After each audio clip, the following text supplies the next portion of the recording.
AQSh va Eron, Vashington mukammal urushni quvishda davom etmoqda. Maqola Htps Kuntinst. Tramp ma'muriyati AQShning savdo profitsti bo'lishiga qaramay, Braziliyaga 25 tariflarni taklif qilmoqda. Luis Inacio Lula da Silva bu qarorni gazab bilan qabul qilganini aytdi. Braziliya prezidenti ham AQShning bu qarorini aybladi.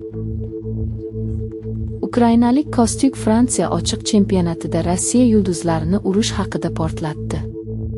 Navbatda rossiyalik Mirra Andreeva bilan to'qnash keladigan Kostyukning aytishicha, u rossiyalik sportchilar o'z uylarida yuzaga kelishi mumkin bo'lgan oqibatlar tufayli sukut saqlashlari mumkinligi haqidagi dalilni endi qabul qilmasligini aytdi. Agar rozi bo'lmasangiz, yo'l bor, dedi Kostyuk jurnalistlarga. Men urush boshlangan paytda Rossiyani tark etgan, butun biznesini sotib yuborgan, o'z mamlakatining boshqa odamlarga qilayotgan ishlariga rozi bo'lmagani uchun hamma narsani tashlab ketgan ba'zi odamlarni bilaman.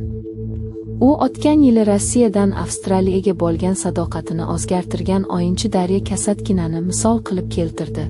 Uning oilasiga bo'lgan bosimga qaramay, ochiqchasiga gapirgan. Germaniya Isroilni qo'llab-quvvatlagani tufayli BMT haroratli kengashdagi o'rinni qo'lga kirita olmaganini tan oldi. Tashqi ishlar vaziri Iogan Vadeful Rossiyani aybladi, biroq Germaniyaning Isroilni qat'iy qo'llab-quvvatlashi uning ovoziga qimmatga tushganini tan oldi. Ukrainaning dron hujumlari Putinning iqtisodiy ko'rgazmasi uchun ma'yus o'rnatdi.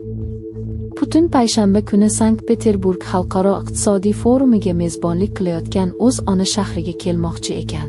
Bir kun oldin neft terminalini yoqib yuborgan Ukraina hujumi uning 4 yildan beri davom etayotgan mojaro ta'sirini minimallashtirish va uni Rossiyaning kundalik hayotiga hech qanday ta'siri yo'q uzoq voqea sifatida ko'rsatishga qaratilgan harakatlariga yana bir noqulay zarba bo'ldi.